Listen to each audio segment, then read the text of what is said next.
See the question number 23. Area of two circles C1 and C2 are 92 centimeter square and 62 centimeter square. So respectively. So ಇಲ್ಲಿ ಎರಡು ಸರ್ಕಲಿನ ಏರಿಯಾವನ್ನ ಕೊಟ್ಬಿಟ್ಟಿದ್ದಾರೆ. ಎಷ್ಟು ಹೇಳ್ತಾ ಇದ್ದಾರೆ ಅವರು 62 centimetre and 92 centimetre square ಅಂತ ಇದ್ದಾರೆ. So C1 and C2 and C1 ಅಲ್ವಾ. C1 is 92 centimeter square and C2 is 62 centimeter square.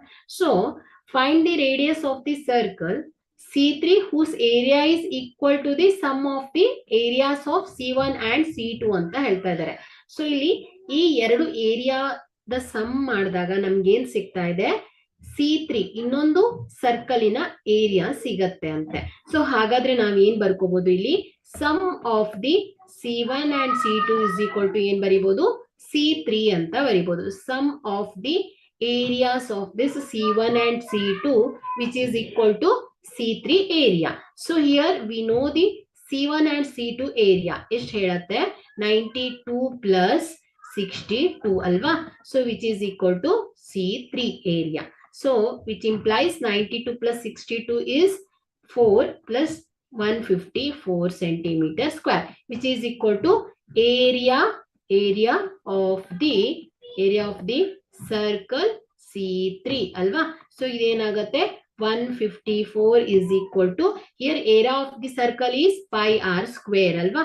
So pi r square.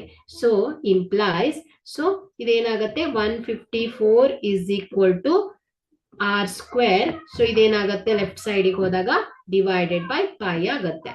So ಇದೇನಾಯ್ತು ನೋಡಿ, r square is equal to 154 into divided by pi ಅಂದ್ರೆ 22/7 ಅಲ್ವಾ. So ನ್ಯೂಮರೇಟರಿಗೆ ಹೋದಾಗ ಏನಾಗುತ್ತೆ, 7/22 ಆಗುತ್ತೆ. So r square is equal to, here 11 2s are 22. So 11 1s are 11, 11 4s are 44 ಆಗುತ್ತೆ. 2 1s are 2, 2 7s are 14. So 7 into 7 ಆಗುತ್ತೆ. So r is equal to ಏನಾಯ್ತು, square root of 7 into 7 ಅಲ್ವಾ. So r is equal to 7 centimeter which is the radius of the circle, 7 centimeter.